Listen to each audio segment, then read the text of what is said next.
दो ऐसे शक्तिशाली राक्षस जिन्हें खुद भगवान विष्णु ने जन्म दिया था और इन दोनों ही राक्षसों को मारना बिल्कुल असंभव था।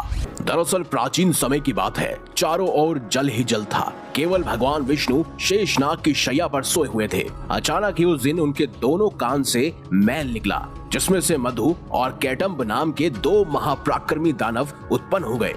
दोनों ने सोचा कि यही भगवती का महामंत्र है। अब वो भी उसी मंत्र का ध्यान और जप करने लगे। अन्न और जल का त्याग करके उन्होंने 1000 वर्ष तक बड़ी कठिन तपस्या की। कहते हैं उनकी कठिन तपस्या से भगवती महाशक्ति उस समय प्रसन्न हो गई। आकाशवाणी सुनकर मधु और कैटम्ब ने कहा, सुंदर व्रत का पालन करने वाली हे देवी, तुम हमें स्वेच्छा मरण का वर देने की कृपा करो। देवी ने कहा, दैत्यो, मेरी कृपा से इच्छा करने पर ही मौत तुम्हें मार सकेगी। देवी के वर देने पर ही मधु और कैटम्ब को अत्यंत अभिमान हो गया।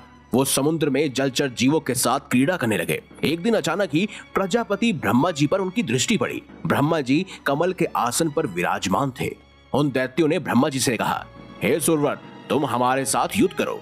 मधु और कैटम्ब की बात सुनकर ब्रह्मा जी को अत्यंत चिंता हुई। ऐसे में भयभीत होकर वह भगवान विष्णु की शरण में गए। लेकिन उस समय भगवान विष्णु योग निद्रा में निमग्न थे, यानी कि सोए हुए थे। ब्रह्मा जी के बहुत प्रयास करने पर भी उनकी निद्रा नहीं टूटी। अंत में उन्होंने भगवती योग निद्रा की स्तुति करने का सोचा और मन में विचार करते ही उनकी स्तुति करने लगे। उन्होंने कहा, हे भगवती, मैं मधु और कैटम्ब के भय से भयभीत होकर तुम्हारी शरण में आया हूँ। भगवान विष्णु तुम्हारी माया से अचेत पड़े हैं। तुम संपूर्ण जगत की माता हो। सभी का मनोरथ पूर्ण करना तुम्हारा स्वभाव है। तुमने ही मुझे जगत रचयिता बनाया है। यदि मैं दैत्यों के हाथ से मारा गया तो तुम्हारी बड़ी अपकीर्ति होगी। अंततः तुम भगवान विष्णु को जगाकर मेरी रक्षा करो। बहुत देर तक प्रार्थना करने के बाद आखिरकार ब्रह्मा जी की प्रार्थना सुनकर भगवती भगवान विष्णु के नेत्र, मुख, नसिका, बाहु और हृदय से निकलकर आकाश में स्थित हो गई और भगवान उठकर बैठ गए।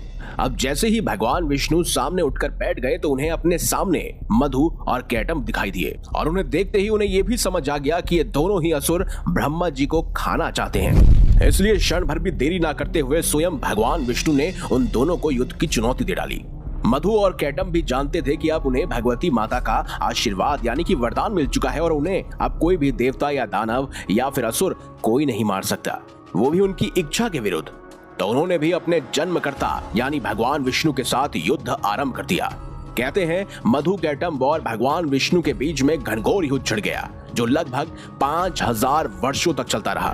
भगवान विष्णु अपना सुदर्शन चक्र फेंकते, कभी कभार अपने कमोद की गदा से प्रहार करते, लेकिन हर बार वो असफल रहते क्योंकि उन असुरों को मारना बिल्कुल भी असंभव नहीं था, क्योंकि उन्हें स्वयं भगवती माता का आशीर्वाद और वरदान मिल चुका था।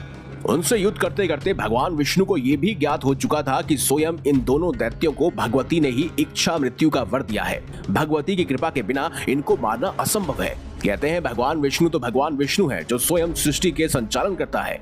भगवान ने रहस्यमयी पूर्ण शब्दों से भगवती की स्तुति की और इतने में ही उन्हें भगवती योग निद्रा के दर्शन हुए।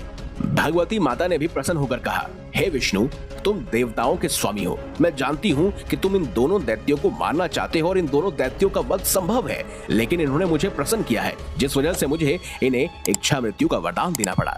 लेकिन मैं भी सृष्टि के संचालन के लिए मदद करना चाहती हूँ। अंततः मैं ऐसा करती हूँ कि मैं दैत्यों को माया से मोहित कर दूंगी, तब तुम इन्हें मार डालना।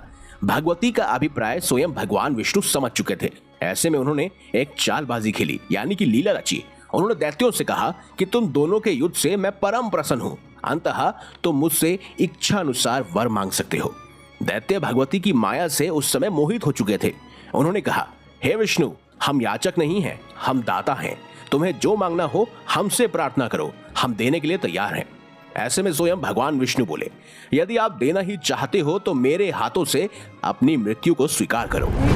भगवती की कृपा से मोहित होकर मधु और कैटम्ब अपनी ही बातों से ठग गए।